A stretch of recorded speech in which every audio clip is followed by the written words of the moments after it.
Olá, boa tarde. Sejam todos bem-vindos a mais uma edição de Mercado e Companhia. Vejam a partir de agora os destaques desta segunda-feira.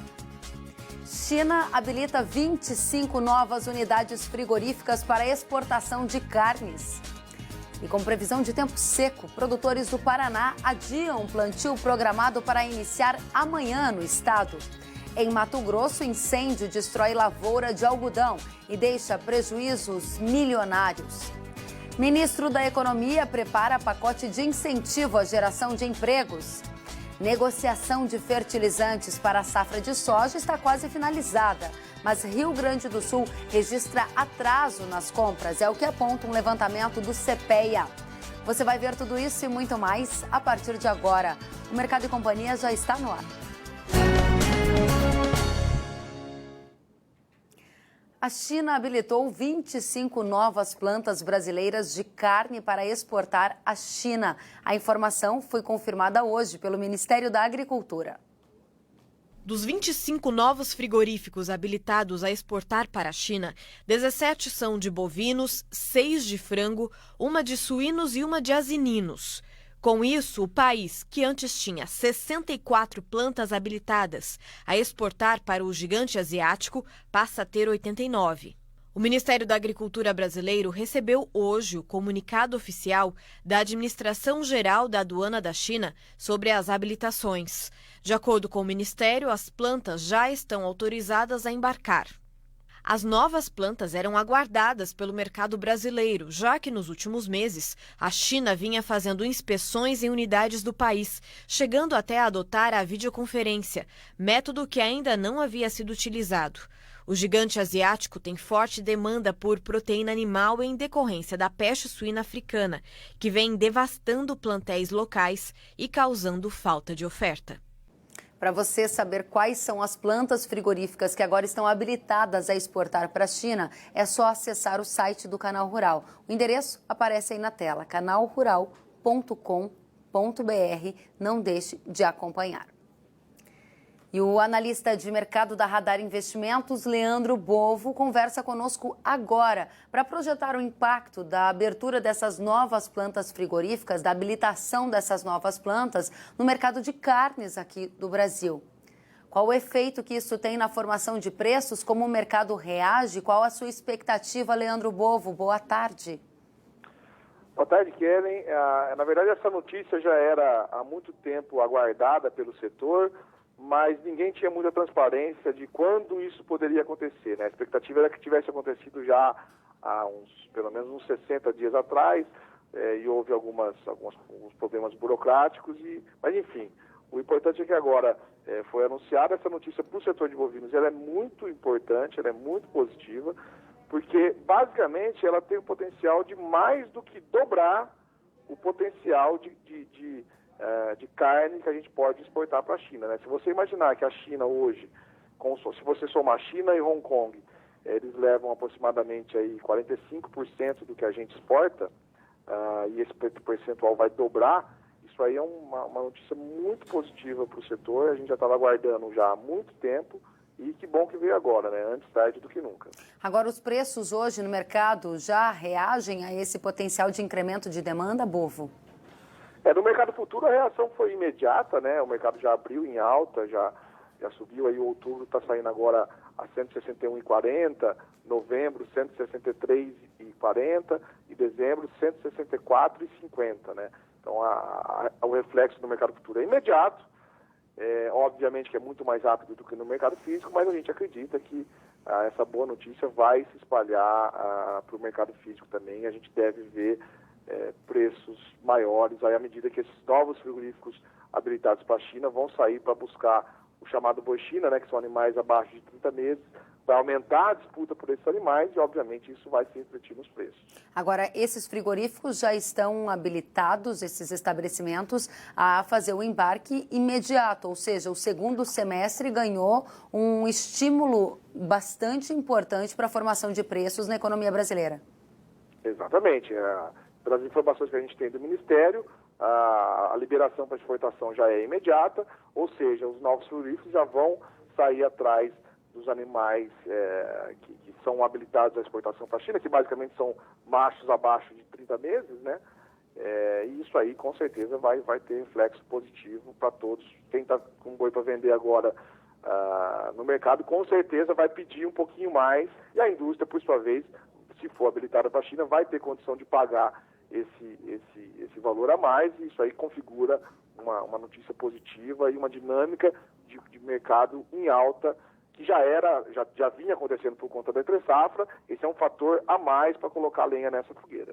Agora, recentemente a gente tem visto algumas análises que apontam que a concorrência com outras proteínas, a exemplo das aves e suínos, estava forçando ou impedindo uma alta maior na pecuária, no mercado do boi mesmo. Há agora, na sua expectativa, à medida que esses frigoríficos também vão embarcar mais suínos, mais aves, de haver um reforço também nesse segmento? Na realidade, o mercado interno da carne bovina, ele já vinha se arrastando, né, ao longo dos últimos 2 anos por conta da crise, desemprego. Então, o driver que estava puxando os preços não era o mercado interno, o driver era o mercado externo. As exportações vinham crescendo, tanto em volume quanto em preço, quanto em receita para a indústria. E esse era o ponto principal que estava puxando os preços do boi para cima. E agora você vai aumentar esse benefício, você vai aumentar esse potencial exportável para o mercado que paga muito bem, que é a China. Então, ou seja, mesmo que o mercado interno ainda se ressinta da competitividade da carne bovina com frango, do desemprego e tal, o mercado externo, que era o que estava puxando, vai aumentar essa puxada, né? Por isso que a expectativa é que o reflexo seja positivo nos preços. Agora, a gente está falando de qual o potencial de volume, porque, obviamente, essa é uma excelente notícia para começar a semana. No entanto, a gente precisa entender o potencial de impacto que ela vai ter, tratando de volume e também da relevância da China na nossa pauta exportadora. Se você imaginar que a gente estava exportando aí ao redor de 50 mil toneladas para a China e Hong Kong, o potencial disso seria dobrar. Mas, obviamente, esse aumento vai acontecer às custas de outros países, né? Provavelmente você vai ter um direcionamento de oferta que ia para outros países, para a China. Então, não quer dizer que a gente vai dobrar a nossa base de exportação, mas, com certeza, um incremento aí da ordem de 20% é bem plausível de se pensar. Leandro Bovo, muito obrigada por abrir a edição de hoje, analisando essa que, sem dúvida, é uma das melhores notícias para a gente começar a semana. Novas plantas frigoríficas do Brasil habilitadas a exportar para a China. Volte sempre, um prazer recebê-lo. Eu agradeço a oportunidade, é sempre um prazer falar com vocês. Um grande abraço. Obrigada, Leandro Bovo, da Radar Investimentos, trazendo análise sobre este assunto que impacta diretamente o mercado de carnes do Brasil. E vamos continuar porque hoje, segunda-feira, o Banco Central divulgou o relatório Focus, que é aquela pesquisa feita com mais de 100 instituições financeiras, em que essas instituições projetam um cenário para a economia brasileira. A projeção para o câmbio ao fim do ano subiu mais uma vez. Agora é esperado um câmbio de R$ 3,87. Semana anterior era estimado em R$ 3,85. E vale lembrar que um mês atrás, o câmbio projetado para o fim de 2019 era de R$ 3,75. Já para o IPCA, que é o inflador que mede a inflação, a estimativa passou de 3,59% para 3,54%, ou seja, uma inflação um pouco mais baixa. O PIB deve manter um crescimento de 0,87%, o mesmo percentual projetado na semana passada, e a taxa básica de juros tem espaço para cair até mais ainda em 2019, de acordo com o mercado financeiro. 5% permanece a projeção da Selic. E diante desses dados, nós vamos direto para o mercado financeiro ver como é que estão dólar e bolsa na abertura desta semana. Vejam comigo, dólar comercial valendo neste instante R$ 4,08 mais 3, estável ao redor de 0,08%. O índice da Bolsa de Valores de São Paulo, você acompanha, que vale 103.875 pontos, uma alta de 0,91%. No indicador de preços do mercado internacional, temos a soja valendo $8,52 um bushel para novembro, o milho vale $3,54 e o trigo $4,68. Algodão 59 centes e 20, o açúcar 11 centes 02, suco de laranja $1,01 e o café 96 centes e 60. Avançamos para B3, que é o mercado futuro do Brasil. Negócios a R$ 37,65 para o milho no contrato de novembro. O café valendo $118,75, uma alta superior a 2%. Boi gordo R$ 161,40 para outubro. E o dólar futuro R$ 4,09, uma alta de mais de 0,5%.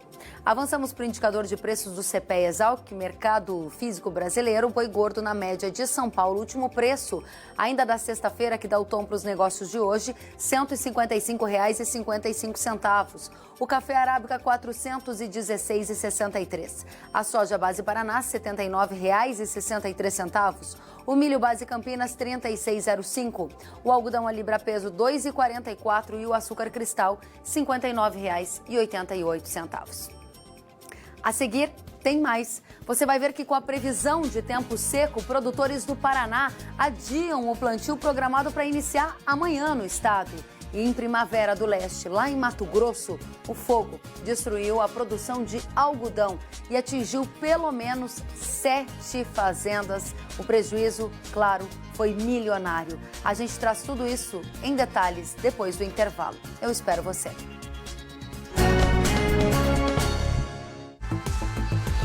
Quadro Economia e Mercado. Oferecimento. Vence tudo. Um novo momento.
77,50.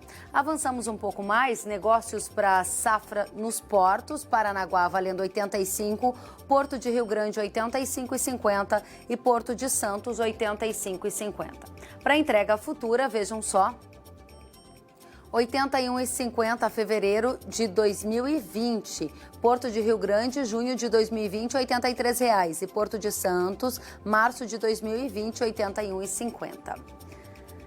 E vamos direto para a previsão do tempo, porque muitos produtores se planejavam para já iniciar a semeadura da safra de soja a partir de amanhã no Paraná, porque é quando termina o período do vazio sanitário. O problema é que a previsão do tempo está indicando que vai continuar seco por lá e tem muita gente receosa de plantar diante dessa situação. Desirê, pelo menos quantos dias de tempo seco para esta região do sul do país, o Paraná? Boa tarde. Boa tarde, Kellen. Boa tarde também a todos que nos assistem. Olha, a expectativa ainda é de pelo menos de 10 a 15 dias sem chuva nas principais áreas produtoras do oeste do Paraná. Esta vai ser uma semana bem diferente da semana passada. Semana passada teve chuva no sudeste, teve chuva também no Paraná, pelo menos no comecinho da semana passada. Mas agora, uma massa de ar seco passa a tomar conta de grande parte do Brasil. Tem um sistema frontal se formando aqui entre a Argentina e o Uruguai, onde inclusive já provocam pancadas de chuva. Essas pancadas já atingem as áreas mais ao sul do Rio Grande do Sul, mas por enquanto a chuva fica para o Rio Grande do Sul. Amanhã, grande parte do Brasil será de sol e bastante calor. A chuva deve se concentrar apenas na faixa norte do país, ao longo da costa do Nordeste. E, de novo, tem previsão de chuva para o Rio Grande do Sul. Essa chuva se espalha um pouco mais e ela vem inclusive na forma de temporais, mas ela não alcança ainda as outras áreas do sul do país. E enquanto a chuva não vier, o tempo segue seco e a temperatura cada vez mais alta. Vai fazer 40 graus amanhã à tarde em Cuiabá, 37 na região de Palmas e até 30, 31 graus em Curitiba e também em São Paulo. No interior desses estados, temperaturas próximas até 35 graus amanhã à tarde, ou seja, tempo muito seco e muito quente. Quanto à chuva, ela vai acontecer no Rio Grande do Sul, um pouquinho em Santa Catarina, mas veja o Paraná. Segue com tempo seco nesses próximos 5 dias. Nas outras áreas do Brasil também, esse mapa vai até o dia 14 de setembro. O próximo mapa, que vai até o dia 19 de setembro, também tempo seco no Paraná. A chuva ainda fica presa entre o Rio Grande do Sul e Santa Catarina, grande parte do Brasil sem chuva por enquanto. E quando a gente avança mais um pouquinho, vai até o dia 24 de setembro. A chuva até alcança o Paraná, mas é a metade sul do estado, mesmo assim com baixíssimos acumulados. Então hoje eu separei a cidade de Cascavel, no oeste do Paraná. Olha só a expectativa de chuva, praticamente o mês inteiro sem chuva. Entre os dias 19 e 24 de setembro, até existe a possibilidade de chover. Mas percebam que, olha só, o acumulado dessa chuva é muito baixo. Na verdade, pode ser que aconteça mais aumento de nebulosidade do que chuva mesmo. Uma chuva mais significativa só está prevista quando começar o mês de outubro. Ainda assim, ela vai ser intercalada por períodos longos de tempo seco entre uma chuva e outra. Vai até chover forte a partir do dia 3 de outubro, mas ainda teremos janelas de tempo seco entre uma chuva e outra. Só para a gente avançar um pouquinho mais no tempo aqui, ó, a gente vai até o final, comecinho do mês de novembro, tem mais episódios de chuva, é claro, então aos poucos, bem devagar, ao longo de outubro é que deve chover no oeste do Paraná. Para setembro, Kellen, a situação está bem complicada para o oeste do Paraná. Se a chuva vier, ela vai ser muito fraca. O problema é que até lá está muito quente, a umidade do solo vai diminuir cada vez mais enquanto a chuva não vier. Obrigada, Desirê. A gente vai continuar em conversas com você. E com essa previsão aí de tempo seco, os produtores do Paraná adiaram o plantio que estava programado já para iniciar amanhã no estado, como é o caso do Jaime Zorzeto Júnior, ele que mora em São Miguel do Iguaçu, região oeste do Paraná. O Jaime já está com o maquinário todo pronto, mas vai aguardar pelo menos até o próximo dia 20 agora de setembro, para tentar iniciar o plantio nos 2.000 hectares previstos para a cultura da soja. Vamos até o Paraná entender qual é a situação, onde o Jaime está e fala ao vivo conosco. Jaime, muito boa tarde. Estava tudo pronto para começar o plantio nessa semana, mas vai ter que adiar mesmo diante dessa previsão de tempo seco? Boa tarde, Kellen. Boa tarde a todos os telespectadores. E estamos aqui ansiosos, né, pelo começo do plantio da soja desse ano, mas estamos aí com dificuldades, tanto no manejo da dessecação de plantas daninhas, né, preparo para o plantio, e quanto para a expectativa de chuva boa para a gente começar a instalar a cultura. Então, estava tudo pronto aí, plantadeira regulada, engraxada, né, os funcionários na expectativa de começar um plantio, e a gente teve que esperar um pouquinho mais aí, porque faltam muitos dias ainda para a próxima chuva boa, né? Exato, e não dá para arriscar plantar no pó nessa situação, porque os custos estão muito altos. Essa é a sua conclusão, Jaime? Com certeza, uma perca de um plantio aí vira em prejuízo se você não conseguir uma boa germinação, né? A planta precisa estar bem estabelecida, e é muito importante a planta começar um plantio com o pé direito, né? Se a gente começar fazendo agora bobeira aí, tentar a sorte, né? Então não fica bem. Vamos ser profissionais e começar um plantio de acordo com a previsão permite a gente. Agora, Jaime, então, a Desirê mostrou para a gente que chuvas regulares estarão presentes no oeste do Paraná só a partir de outubro, pelo menos é o que indicam os mapas hoje. Dá para esperar até o começo de outubro ou aí já começa a complicar para os demais calendários, né? Exato. Não tem problema você começar para soja, vamos falar assim, no começo, final de setembro, para pegar uma chuva no começo de outubro. Mas a gente tem um problema muito sério aqui, a nossa região especificamente, que é a safrinha. Então a gente já está comprometendo a nossa safrinha, né? Vai ter um potencial bem mais baixo, porque vai colher muito mais tarde, né? Já vamos entrar bem em fevereiro com o nosso plantio da safrinha. E outra coisa muito importante que a gente está vendo aqui são produtores que compraram variedades de ciclo longo, né? Vamos falar em uma casa de 30% a 35% desses produtores com um ciclo longo, e agora vai plantar à tarde, né? Porque vai vender para quem essa semente, né? Então não tem como você fugir. Então você vai plantar à tarde uma variedade de ciclo longo. Então esses aí principalmente que vão afetar na safrinha lá na frente. A gente está vendo as imagens do seu maquinário que você mostrou para a gente, que já está tudo prontinho para começar o plantio. Agora falta a chuva mais regular para dar início nesse processo. Agora, Jaime, diz para a gente, nesse atual cenário que você está descrevendo, outros produtores estão na mesma situação que você? Nós estamos aí com 100% dos produtores na mesma situação que eu. Alguns mais encorajados, né? Falando que amanhã vão entrar de qualquer forma o plantio, e acreditando numa chuva aí do dia 20, dia 18, 21, né? Mas eu olhando, no meu ponto de vista, a previsão é muito fraca. Então, se você instalar uma cultura e vier uma chuva de 10 milímetros, 5 milímetros, com a terra tão seca que está aí, você pode até perder o plantio, porque a semente pode inchar, recua de novo, e assim vai afetando germinação, vigor, e não fica uma cultura bem instalada. Vale a pena esperar um pouquinho mais e plantar com uma certeza maior, né? Eu vou plantar com certeza depois do dia 20 de setembro. Tá certo, Jaime, muito obrigada pela tua presença, por trazer para a gente esse relato tão importante. A sua decisão é esperar um pouco mais, tem outros produtores que vão arriscar e vão iniciar o plantio aí no Paraná nessa semana. Nós vamos continuar trazendo informações climáticas para ajudá-los na melhor tomada de decisão. Obrigada pela presença, volte sempre. Obrigado, eu que agradeço. Um abraço a todos. Obrigada.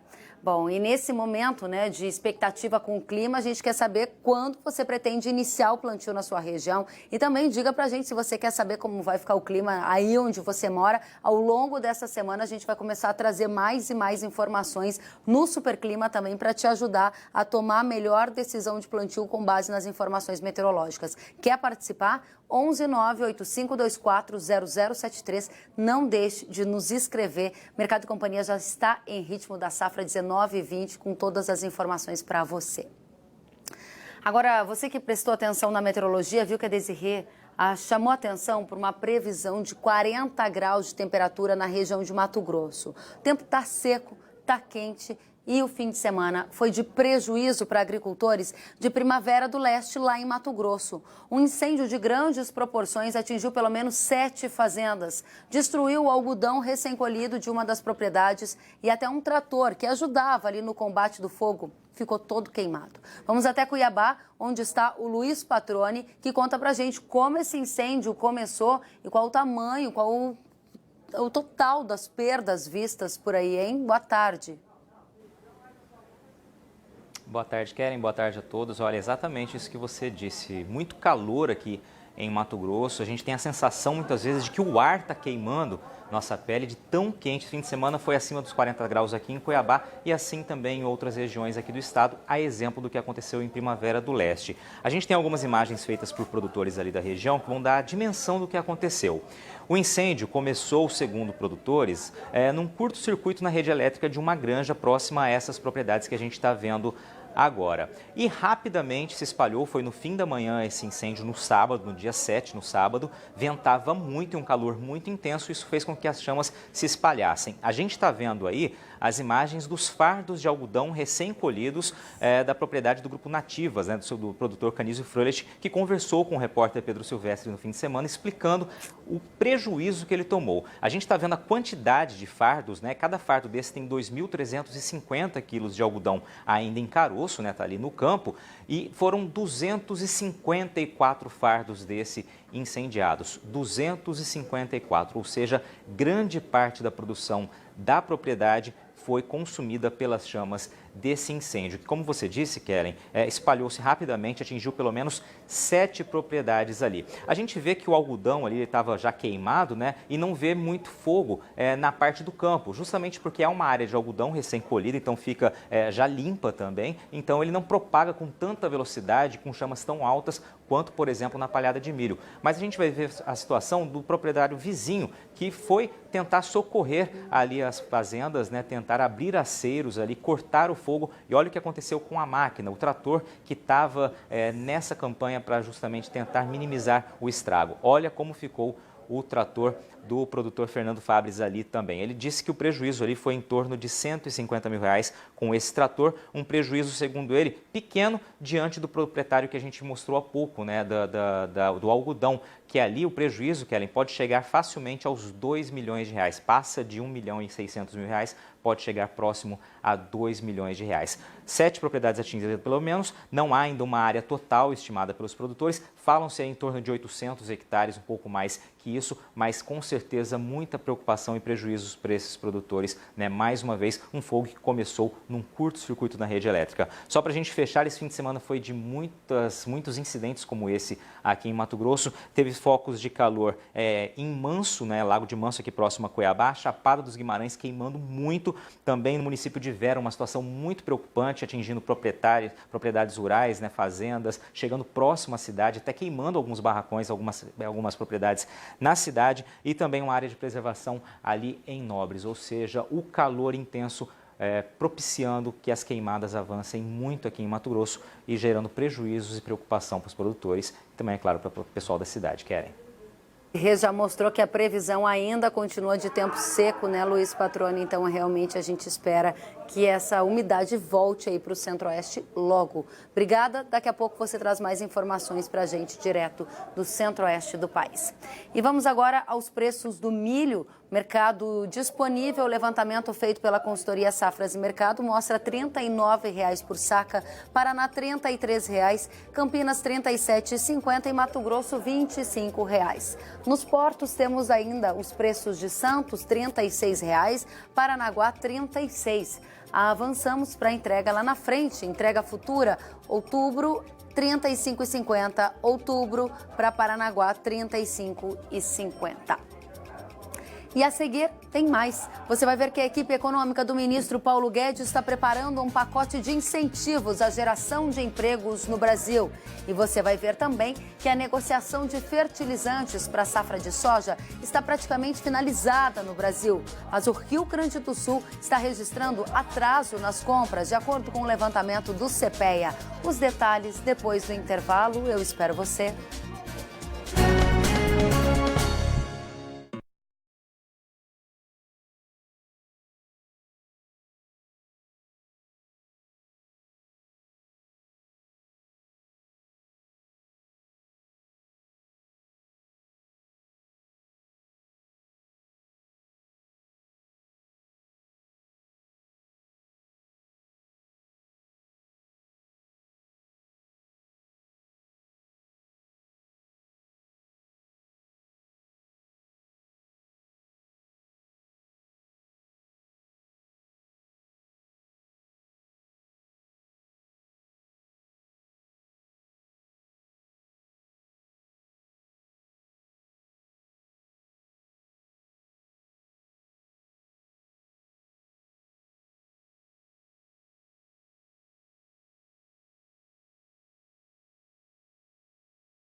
O Senado Federal pode começar a votar nesta semana a reforma da Previdência. Depois de a Comissão de Constituição e Justiça aprovar o texto na semana passada, o presidente da Casa, Davi Alcolumbre, busca um acordo para encurtar o prazo de tramitação e iniciar logo o debate em plenário. Já a outra proposta, a PEC paralela, que pode taxar as exportações do agro, só deve entrar em votação mais tarde. Antes, ela vai receber emendas e voltar para a comissão.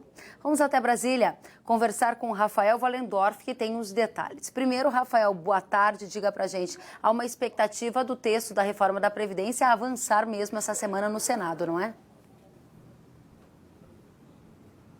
Oi, Kellen, boa tarde para você, a todos que acompanham o Mercado e Companhia. Pois é, o plenário do Senado Federal pode começar a votar já nessa semana. Na expectativa que quarta-feira já possa ser votado em primeiro turno o texto da reforma da Previdência, que traz ali as mudanças nas regras gerais de aposentadoria. Aquele texto que já saiu lá da Câmara dos Deputados, passou pela Comissão de Constituição e Justiça e pode ir à votação. O presidente, como você falou aí, o Davi Alcolumbre, ele tenta um acordo entre os líderes para encurtar essa tramitação, porque pelo regimento deve esperar o prazo de 5 sessões, ou seja, 5 reuniões de votações lá no plenário. Tem uma questão técnica ali que conta esse prazo, o que poderia acontecer só no fim da semana que vem. Então ele quer encurtar, coloca para votar em primeiro turno essa semana, é um processo longo, tem toda aquela questão de obstrução, tentativa de adiar a votação, os destaques, as emendas, para tentar votar essa semana. Depois sim, respeita o prazo até votar pela segunda vez, né, em segundo turno, que daí é o trâmite final dessa reforma da Previdência, e a expectativa deles é que isso ocorra até 10 de outubro. Então daria esse prazo para ali também intensificar as discussões e encerrar o debate, as duas votações. Então tenta votar essa semana, daí sim espera o prazo para votar em segundo turno. Esse é um dos avanços importantes em relação à reforma da Previdência. A gente pode encerrar o ano de 2019 com essa importante reforma tendo ocorrido na economia brasileira. Agora, o segundo aspecto, que o Rafael já mencionou em outras edições do Mercado e Companhia, trata da PEC paralela. É um outro texto que está avançando e que prevê a taxação das exportações do agro. Ainda na semana passada, Rafael, você conversou com senadores que disseram para você que tinham interesse de propor alguma emenda para evitar que a taxação das exportações avançasse por aí. O que aconteceu de lá para cá? Pois é, Kellen, como a gente falou, são duas PECs. Elas estão juntas lá no plenário da Casa, mas a primeira, da reforma da Previdência, já vai para votação direto, porque já passou todo o trâmite dela. Já essa PEC paralela está com prazo aberto para emendas e ela retorna lá para a Comissão de Constituição e Justiça, onde vai ter um novo relatório, e é nesse prazo que os senadores tentam realizar algumas mudanças. Mas eu conversei ali com os senadores, também com alguns assessores, pessoal que acompanha os bastidores ali do Senado, e eles têm falado da dificuldade de apresentar. Por quê? Como já está em plenário, precisa de 27 assinaturas, de 27 senadores diferentes para apoiar uma emenda. Ou seja, essa tentativa de retirar do texto essa questão da taxação precisa do apoio de 27 senadores. E isso já está difícil. Outra coisa que todo mundo que acompanha esse ambiente político fala que está mais difícil do que aconteceu na Câmara é convencer o relator a retirar isso. O senador Tasso Gereissati está convencido dessa questão das taxações, da taxação das exportações. Ele deve manter isso no texto e também deve ser difícil ganhar no voto, porque lá na Comissão de Constituição e Justiça esse texto já passou. No plenário precisaria de 49 votos para retirar. Mas o senador Luiz Carlos Reins está preparando essa emenda. Conversei também com assessores deles, eles querem apresentar até amanhã ou quarta-feira essa emenda com o apoio desses senadores. A senadora Soraya Tronic, que é presidente da Comissão de Agricultura e Reforma Agrária do Senado, também já se posicionou totalmente contra essa questão, mas essa questão dos bastidores aí, desse ambiente mais difícil no Senado, realmente querendo impor essa taxação, está preocupando um pouco os parlamentares do agro aqui em Brasília. Kellen. Muito obrigada, Rafael Wallendorf, pelas informações direto da capital federal. Vamos seguir acompanhando. E ainda sobre economia, o ministro da Economia, Paulo Guedes, confirmou ainda na sexta-feira que a equipe econômica trabalha num pacote de incentivo à geração de empregos, mas disse que as medidas só devem ser anunciadas mais para frente. Elaboradas pelas Secretarias Especiais de Trabalho e Produtividade, as ações aguardam o aval de Guedes para serem levadas ao presidente Jair Bolsonaro. Entre as medidas estão a desoneração da folha de salários dos trabalhadores trabalhadores mais jovens e a liberação de até 65 bilhões de reais do estoque de depósitos recursais que as empresas depositaram em juízo para recorrer de sentenças trabalhistas. Sobre este assunto, eu converso com Miguel Daúde. Boa tarde, Miguel Daúde, seja bem-vindo. Boa tarde, Kellen. Boa tarde a todos. É um prazer estar aqui com vocês. Daúde, a gente viu que a pesquisa Focus, feita pelo Banco Central, manteve uma expectativa de crescimento para a economia brasileira neste ano de 0,87%, o mesmo que projetava na semana anterior. Você, ao longo das semanas, sempre tem sido bastante crítico em relação à ausência de medidas por parte do Guedes que pudessem, concomitante ao avanço da reforma da Previdência, ativar mais a economia brasileira. Esse caminho que está sendo indicado é um bom caminho? Vai dar frutos? Bom, se sair do papel, eu não tenho dúvida que é um bom caminho, né? Eu acho que é muito importante, né, nós entendermos o que está acontecendo, né? Desculpa, Karen, eu não vou fugir do assunto, mas só queria reforçar essa questão da Previdência no Senado. O Tasso Gereissati, ele ele incluiu alguns benefícios na reforma pelo Senado, que a arrecadação caiu para 870 bilhões em 10 anos. A economia caiu para 870 bilhões em 10 anos. Só que ele está contando com os impostos da tributação das exportações. Então, você olha o nó que nós estamos vivendo, e o Senado não vai tirar. Se isso for para a Câmara, o que vai acontecer na Câmara? A Câmara não vai aprovar, porque majoritariamente os ruralistas não vão aprovar. Então, esses 800 bilhões se tornam 700 bilhões. Já 870 bilhões já não resolve o problema, 700 resolve muito menos. Então, esses problemas que estão acontecendo. Eu tenho um defeito. Qual é o meu defeito? Eu não estou fazendo uma análise fotográfica. Eu estou fazendo uma análise o quê? Eu enxergo a cabeça do Paulo Guedes, que é liberal, ele tem na cabeça o livro-texto do liberalismo, e aí eu pego esse livro-texto, o que ele fala, e caso com a realidade. Não bate, cara. Não bate. Não bate. O Brasil é uma outra realidade. Eu acho tudo bem, o liberalismo é bom, vamos vender todas as estatais, ele quer agora desonerar, né, desobrigar os estados, os municípios e a União de qualquer vínculo com direcionamento de verba. Tudo isso está lá na cabeça, mas é um emaranhado, né, de ideias liberais que você não consegue trazer para a nossa realidade. É muito difícil você trazer isso. Nós temos problemas no Brasil, problemas gravíssimos, né, que precisam ser resolvidos. Então, quando você fala, eu vou melhorar o emprego, ótimo, quem é que não quer melhorar o emprego? Mas de que forma você vai melhorar o emprego? Como que vai melhorar o emprego? O emprego se melhora com crescimento. E o que está sendo feito para o Brasil crescer? Não, eu vou desmontar toda essa estrutura, porque aí o Brasil vai se tornar forte. Tá certo, o Brasil é forte, mas como que nós vamos fazer isso? Tem uma transição. Então eu fico muito preocupado, talvez pela experiência que eu tenho, que passei por diversos planos econômicos, né? Eu tenho o defeito de estudar detalhes, acompanhar o que se passa na sociedade. Aí quando eu vejo isso, eu fico preocupado, porque a economia, ela não está ruim. Quer dizer, não é que não está ruim, ela está aí. Mas o que nós vamos fazer para levar esse Brasil para frente? Então, tem certas coisas que me preocupam muito. Então, essa medida do emprego, eu acho importante. Ele fala, nós vamos investir 62 bilhões. Aí ele fala assim, o dinheiro que vai para tal lugar, vai para tal lugar. Só que o dinheiro que vai para tal lugar, se cair, ele afeta o crescimento. Então, a economia não é um saci pererê, ela não só tem uma perna. Tudo que você toma de decisão tem consequências, então você tem que estudar essas consequências. Agora, o mercado gosta, né, de ouvir, né, porque o mercado, na realidade, é um verdadeiro cassino, é uma especulação. Agora, você, produtor rural, sabe o que é isso. Você está vivendo um momento muito difícil, né? Então, eu gostaria, Kelly, de terminar isso com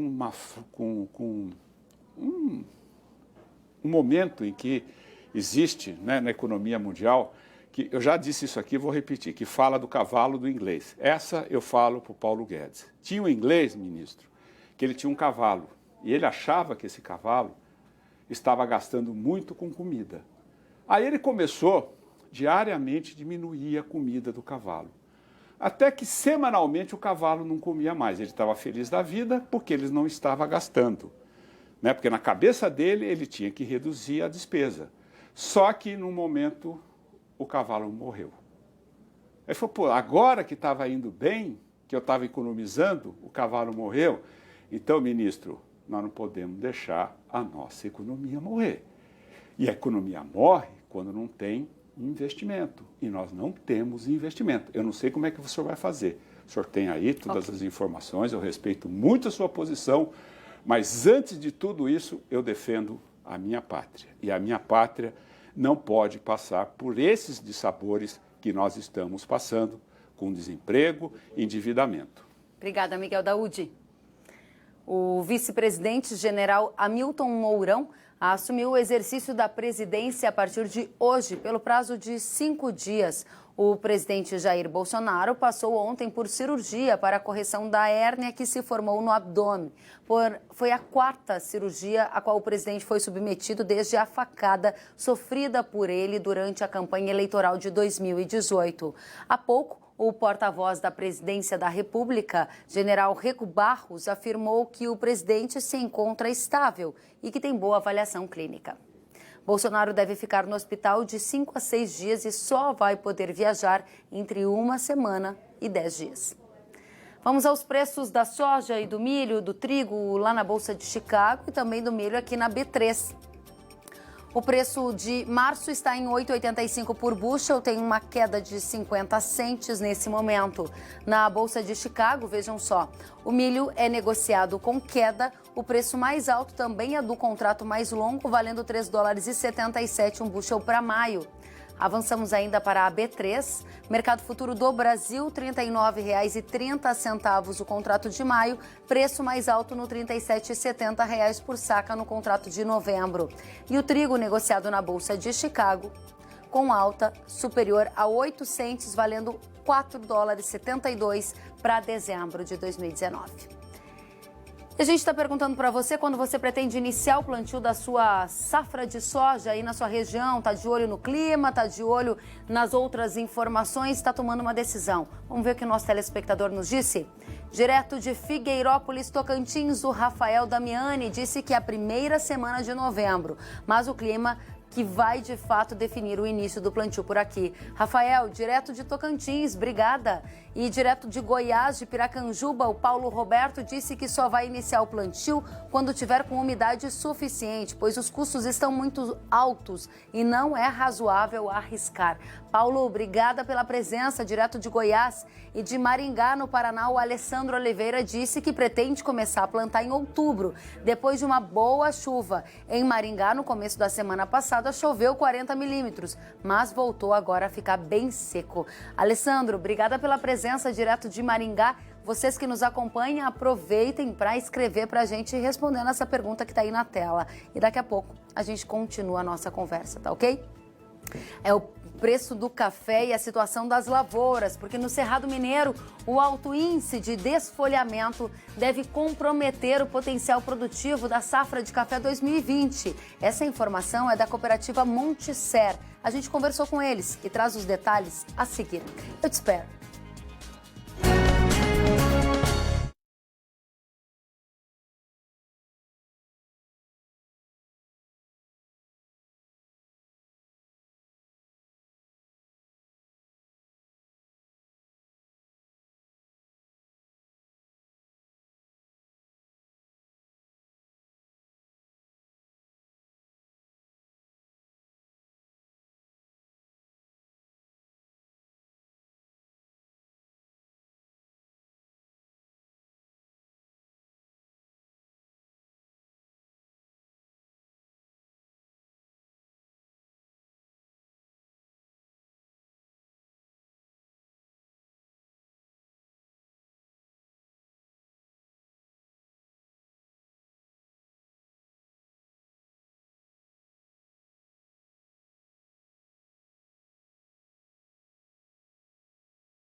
De volta e é hora do Café Forte.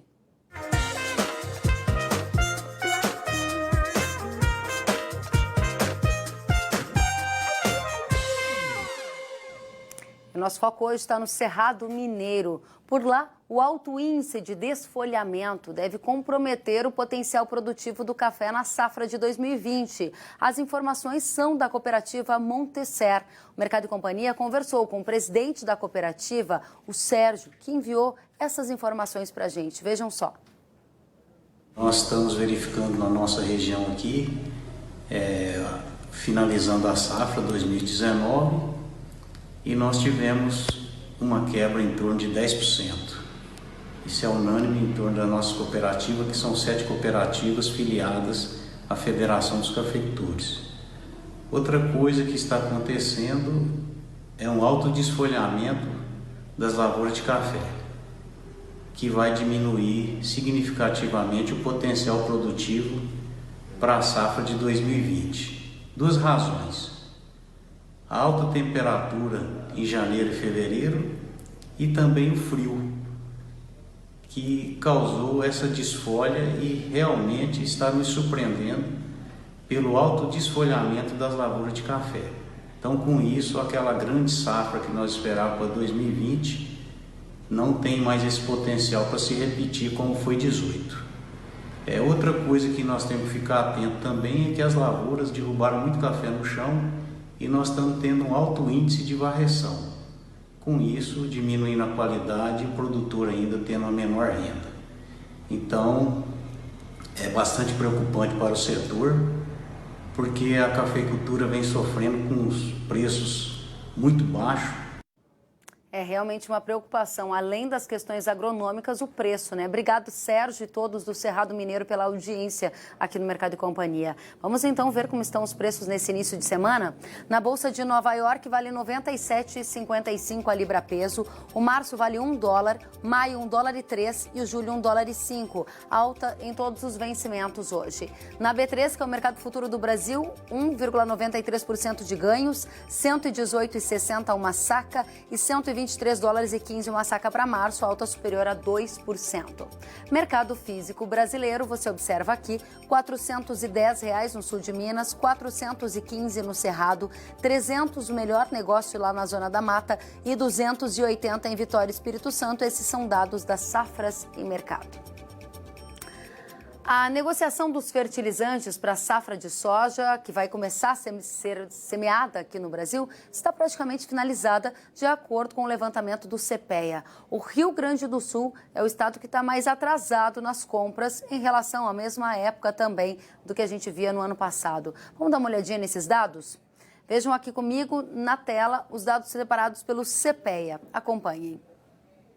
A gente vai comparar a venda de fertilizantes por estados. Vejam só, em Sorriso, Mato Grosso, 100% já foi visto em agosto de 2019, na comparação com o período de agosto de 2016 a 2018. Em Dourados, 95%, vocês estão conseguindo ver? Vou pedir para os meninos aproximarem aqui. 95% dos fertilizantes já foram fechados.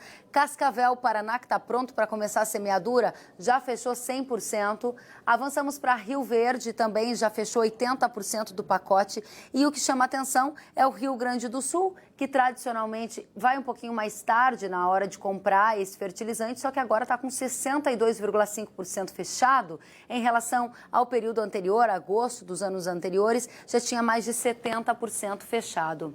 A gente vai tratar desses dados com o Mauro Ozaki, que é pesquisador do CPEA e que explica para a gente por que esse atraso lá no Rio Grande do Sul e como é que estão as expectativas para as outras safras também em relação aos custos de fertilizantes.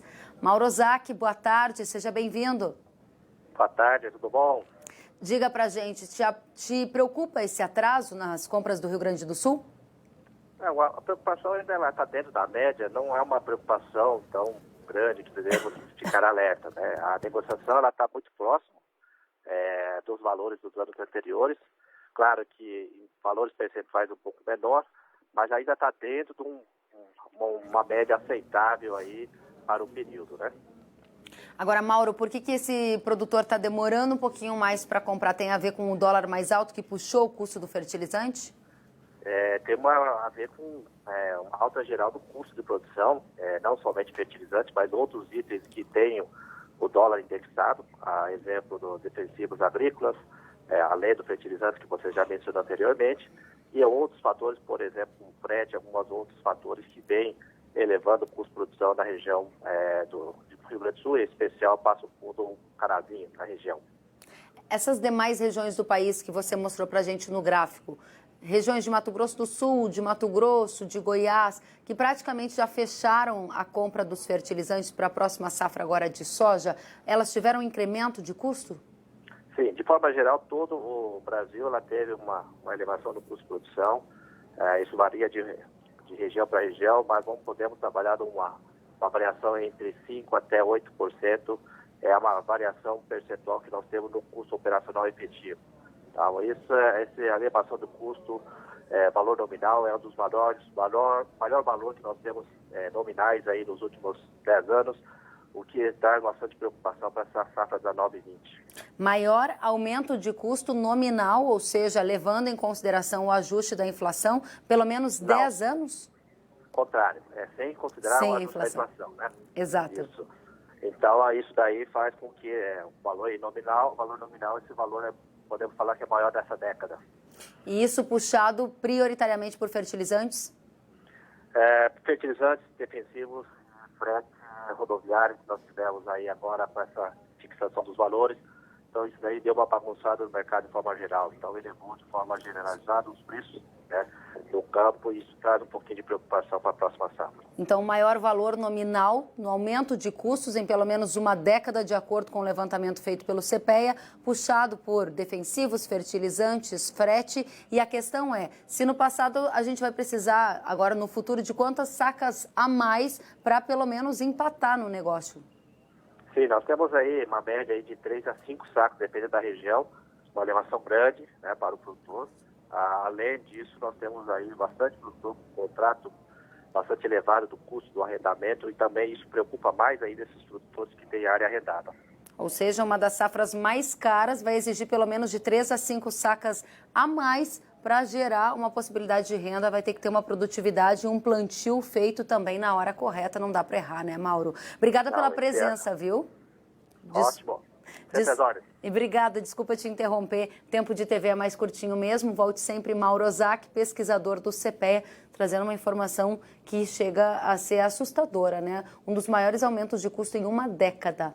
E a gente vai tratar de tudo isso e de muito mais lá na abertura do plantio da safra de soja. No próximo dia 19 de setembro, eu gostaria muito de encontrá-los em Vilhena, Rondônia, que é para lá que a gente vai. Vejam só. Está chegando a hora. No dia 19 de setembro, as plantadeiras vão entrar em campo. Você vai acompanhar ao vivo pelo Canal Rural a abertura nacional do plantio da soja safra 2019-2020, direto da Fazenda Jaqueline em Vilhena, Rondônia. Vamos discutir os caminhos para aumentar a produção de maneira sustentável e fazer uma análise do clima e mercado. Você é o nosso convidado. Venha fazer parte de mais uma safra de informações. A gente te aguarda lá em Rondônia e te aguardo aqui também no Mercado e Companhia, ao vivo, direto de São Paulo para todo o Brasil, com participações que chegam de todos os lugares do país. O Moacir, que está em Mato Grosso, em Boa Esperança, escreveu para a gente, Moacir Guarnieri, dizendo que pretende começar o plantio da safra 19/20 quando houver um acumulado de, no mínimo, 60 milímetros de chuva. Mas eu acredito que entre os dias 25 deste mês e 5 de outubro, devo começar o meu plantio. Obrigada, viu, Moacir, de Mato Grosso, e todos que estão nos escrevendo.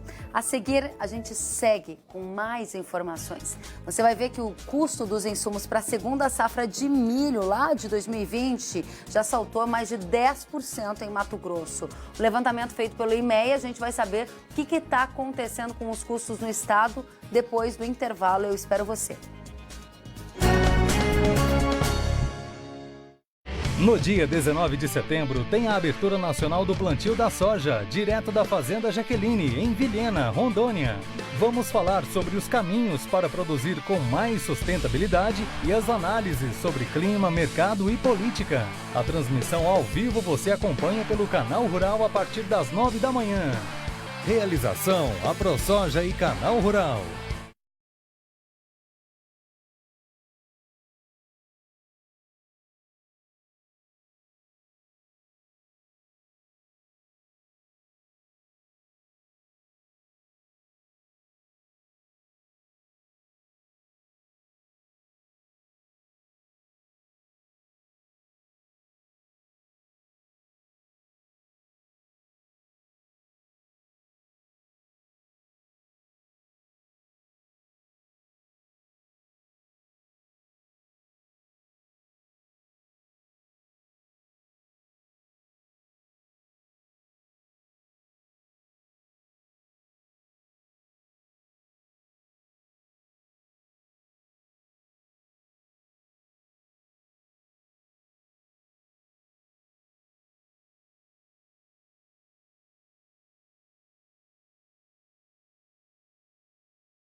E o custo para cultivar 1 hectare de milho em Mato Grosso está quase 12% maior do que há um ano. A conta leva em consideração despesas com insumos, gastos com operações de campo e com mão de obra. Os dados completos a gente vai conhecer agora com o Luiz Patroni, que, direto de Cuiabá, fala para a gente da preocupação dos produtores com o aumento de custo também para a safra 2020, a segunda safra, melhor dizendo, do milho, não é? Exatamente, Keren. Como você disse, são custos bastante elevados, custos recordes, né, cerca de 12% maiores do que no ano passado e quase 20% maiores, ou melhor, mais de 20% maiores do que 2 safras atrás, o que mostra que essa é uma tendência que tem continuado na realidade dos produtores aqui, né, esse aumento gradativo de custos safra após safra. Hoje, segundo o IMEA, 54% dos insumos que vão ser utilizados lá na segunda safra, né, em 2020, né, a partir de janeiro, fevereiro de 2020, 54% já foram adquiridos, ou seja, mais da metade. E por que esse percentual tão elevado? Os produtores encontraram oportunidades meses atrás e começaram a antecipar já a aquisição desses insumos. Muitos escaparam, então, dessa alta tão expressiva, segundo o IMEA. Mas é claro que há um alerta muito grande daqui para frente. O que mais puxou essa alta, né? Principalmente macronutrientes, né? Uma alta bastante expressiva, segundo o IMEA, de 19%, fungicida mais de 47%, inseticida 10%, e quando a gente leva aí a escala para também englobando os custos não só de implantação, mas os custos de transporte, de armazenagem e de impostos, aí a gente vê uma alta no carga de impostos de 131%, elevando o pacote como um todo aqui para o produtor de Mato Grosso. Um ponto a ser observado, né, nas últimas 7 safras, a variação acumulada, né, a alta acumulada aqui em Mato Grosso dos custos foi de 123%, segundo o IMEA, enquanto a produtividade nesse mesmo período saltou só 20% e os preços apenas 58%. Ou seja, safra após safra, os produtores de milho aqui em Mato Grosso também tendo que gastar muito mais para plantar do que acabam recebendo na hora da venda. Kelly. Obrigada, Luiz Patroni. Continuamos com você amanhã. Uma boa semana para todos nós. E a gente continua agora com o preço do mercado de boi. Negócios no mercado físico, divulgados pela Scott Consultoria hoje, estão aqui na sua tela. Você observa que há estabilidade na maioria das praças. A exceção ficou no oeste de Santa Catarina, com uma queda, valendo agora R$ 146,00 a arroba. Avançamos para a B3, o mercado futuro do Brasil, que reagiu bem hoje à notícia de que novas plantas frigoríficas estão habilitadas para exportar carnes para a China. R$ 161,40 equivale a arroba para outubro, quase 1% de alta. Novembro, R$ 163,30 e o dezembro, R$ 164,40.